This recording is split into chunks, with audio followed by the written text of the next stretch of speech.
After 3 days of picks, the 2019 NFL Draft is in the books, and that means it's time to hand out some hardware for the winners and losers.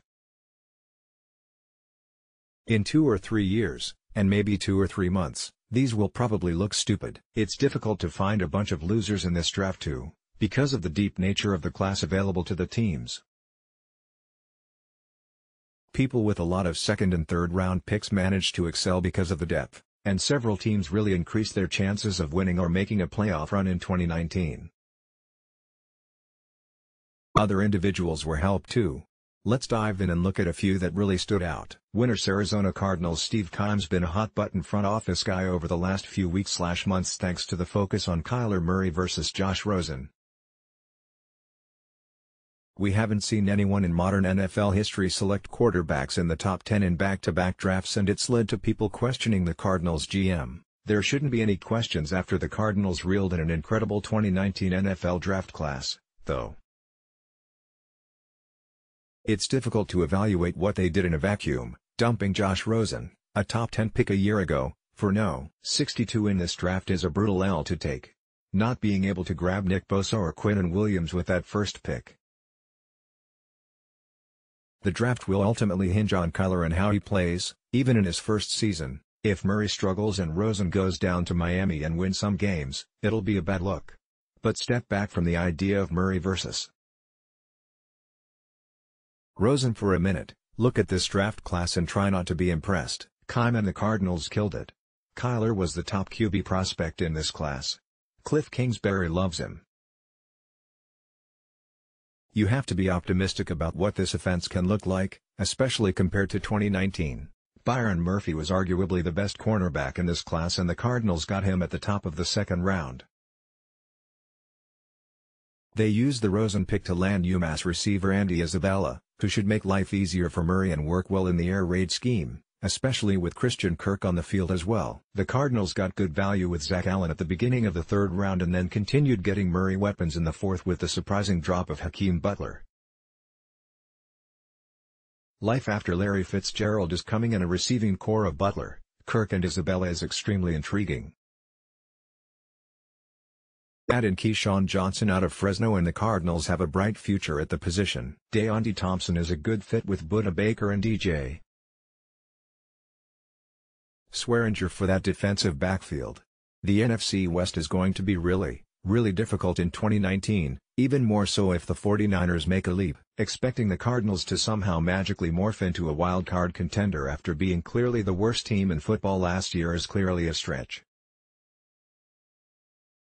But if Kyler can succeed as a rookie, this is a team that can make a massive improvement on its win total. New England Patriots. It's not like the Patriots coach/GM needs another award on his wall, but if you were handing out a trophy for the best haul in this draft class, the Patriots might well get the hardware. If you build in a curve based on New England starting with the last pick of the first round, it's even easier to make a case, although having roughly 450 picks in the second and third rounds certainly helps. The Pats stood pat in the first round at no. 32, which was a surprise given Belichick's penchant for dealing down, and landed N'Keal Harry out of Arizona State. He's a great complement to Julian Edelman, Philip Dorsett, and the weapons New England currently has on its depth chart. Joejuan Williams out of Vandy was the captain of Pete Prisco's better than team, and Chase Winovich out of Michigan might very well end up being better than Rashawn Gary, who was taken 2 rounds earlier by the Packers. Damian Harris is a downhill destruction machine who can go from Nick Saban to Bill Belichick, ensuring the Patriots' plan to pound the rock won't be derailed if Sonny Michel suffers an injury. Jalfar Holt was my pre-draft favorite to rule Westeros at the end of this Game of Thrones season, so hard not to like him here. Jarrett Stidham is the latest in a long line of set to replace Tom Brady quarterbacks who the Patriots will probably flip for a second-round pick in 3 years. It's even hard to really criticize Belichick for taking a punter, although it was surprising they went after a guy, Jake Bailey out of Stanford, who uses his right foot. Lincoln Riley. Over the past few years we've seen certain college programs get a major boost in terms of notoriety because they had a lot of players taken in the NFL draft. Alabama and Clemson stand out, obviously. Add Oklahoma to the list courtesy of a ridiculous group in the 2019 NFL Draft. Kyler Murray is the second straight Heisman Trophy winner Riley's produced, and now he's the second straight No. 1 overall pick taken out of Oklahoma. Marquise Brown was also a first-round pick, going as the first wide receiver off the board to the Ravens, a guy who should be able to make a major impact in his first year with Baltimore. And then we got a ridiculous run from the Sooners, with a silly run on offensive linemen coming between the second round and fourth round. The Bills traded up for Cody Ford at 38th overall, the Rams snagged Bobby Evans at 97th on the second day of the draft, and then the Seahawks grabbed Drew Samia in the fourth round, and the Ravens scooped up Ben Powers with the 123rd overall pick. The 2019 NFL Draft is basically a billboard for Riley and his program. If you want to have a shot at dominating on offense and being selected by an NFL team, come to Norman and play football. Josh Rosen. It was a rough run for the former first-round pick, but at the end of the day he landed in a spot where they're rebuilding and would love to see him end up becoming their franchise quarterback. There's minimal pressure in Miami despite all the scrutiny over the last few weeks. He got done dirty by Arizona, but he handled everything with incredible class. It's hard not to root for Rosen right now. Lamar Jackson, the Ravens quarterback, entered the draft with the worst wide receiver core in the NFL and left with Marquise Brown and Miles Boykin as guys he can throw to and grow with. I expect some bumps along the road for this offense, and I don't know if it's going to be the most explosive option out there, but Jackson can be a franchise passer. He just needed some weapons. Kudos to Eric DeCosta for managing his first draft well and making sure he put some high-powered options around his quarterback.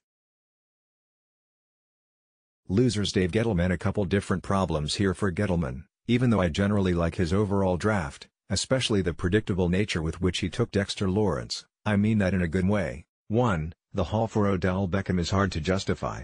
The Giants got Lawrence, O'Shaughnessy's Means and Jabril Peppers for Odell. In no world do you make that straight-up trade, you just don't. 2. The Giants drafted Daniel Jones and we don't know when he's going to play. Gettleman said Jones could sit behind Eli Manning for 3 years, which is probably just him saying stuff maybe? Giants fans should hope so. If you spend the No. 6 overall pick on someone and they're not playing within 3 years because Eli is still able to trot out there in the same fashion he has for the last year or so, that's a real problem.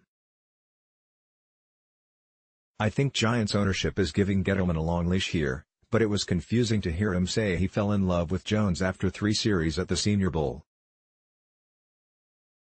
It reeks of an ownership push to get a quarterback and a fear of missing him later. Maybe other teams had high grades on Jones. But if the pick doesn't pan out, this draft is an unmitigated disaster and it will all be put on Gettleman's head. That's a pretty massive risk. Houston Texans. It's hard for me to get past their first-round pick and how close they came to landing Andre Dillard, only to be sniped by the Philadelphia Eagles trading up and grabbing the Washington State tackle 1 pick in front of Houston.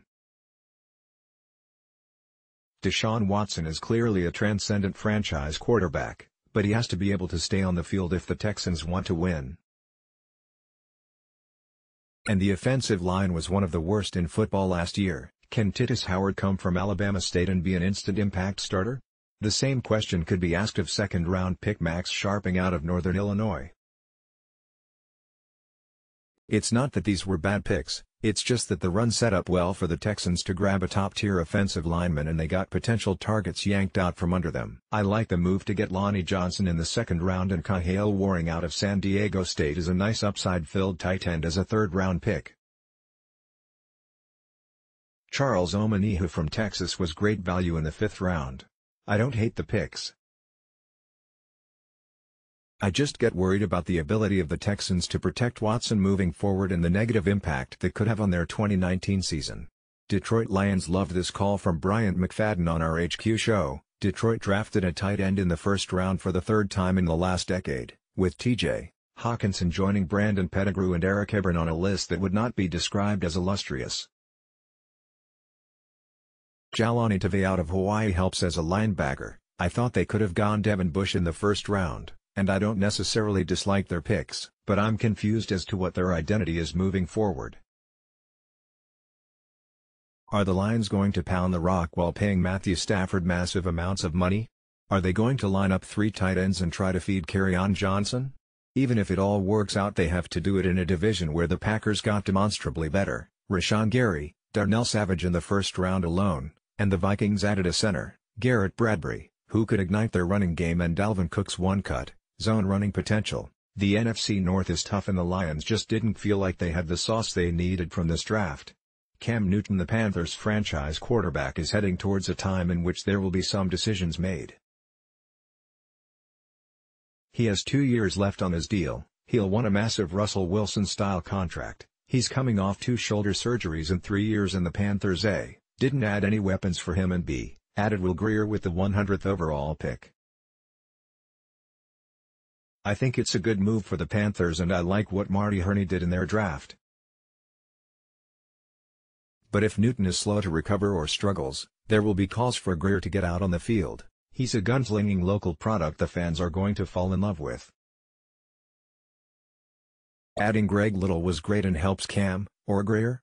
But there could be an interesting point in the near future for Cam where things get awkward with Carolina. Maybe he recovers quickly and this all sounds dumb in a few months, but it feels like this could be an inflection point.